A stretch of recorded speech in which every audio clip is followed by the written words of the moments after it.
ایک چھوٹے سے گاؤں میں جہاں صبح کی روشنی نرم دھوپ کی طرح زمین پر بکھرتی تھی، ایک ننھی سی بچی بسما جائے نماز پر بیٹھی ہاتھ اٹھائے دعا مانگ رہی تھی۔ اس کے چہرے پر معصومیت تھی اور دل میں خالص محبت۔ وہ پیاری مذہبی حجاب اور ماسک پہنے لڑکی تھی جس کی ہر سانس میں اللہ کی یاد بسی ہوئی تھی۔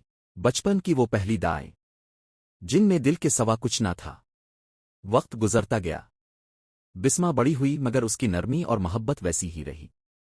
ایک دن اس نے ایک بزرگ خاتون کو سڑک پار کرانے میں مدد دی۔ اس کی آنکھوں میں روشنی تھی اور چہرے پر وہی مسکراہٹ جو دلوں کو چھو جائے۔ نیکی چھوٹی نہیں ہوتی، دل کی نرمی سب سے بڑی خوبی۔ پھر زندگی نے امتحان لیا۔ ایک دن بسما کو ایک غمناک خبر ملی۔ وہ خاموشی سے ایک درخت کے نیچے بیٹھ گئی، آسمان کی طرف دیکھتی رہی۔ دل میں درد تھا مگر زبان پر شکو نہیں۔ بس ایک آیت اس کے دل سے نکلی، اللہ صبر کرنے والوں کے ساتھ ہے۔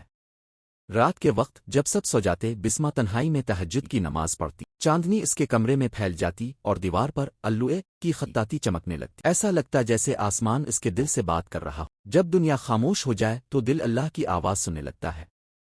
جوانی میں بسما نے علم بانٹنا شروع کیا۔ وہ بچوں کو قرآن سکھاتی، خواتین کو دین کی باتیں اس کے گرد محبت کا حلقہ بن گیا۔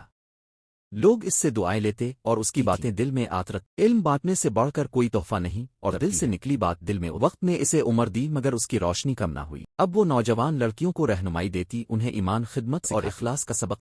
سورج کے غروب ہوتے وقت اس کے چہرے پر سکون ہوتا اور آنکھوں میں ایک زندگی جو ایمان، اخلاص اور خدمت سے روشن۔ پھر وہ لمحہ آیا جب بسما وہ اپنے بستر پر لیٹی تھی، چہرے پر پرسکون مسکراہٹ کے گرد اس کی فیملی اور شاگرد۔ کمرے میں نورانی سکون تھا۔ اس کی دعائیں، اس کا علم اور اس کا اخلاق سب زندہ تھے۔ اس کی دعائیں، اس کی تعلیم اور اس کا اخلاق ہمیشہ زندہ رہے گا۔ اللہ ہمیں اپنی مرما اور ان لوگوں کی محبت بھی جو تجھ سے محبت کرتے ہیں۔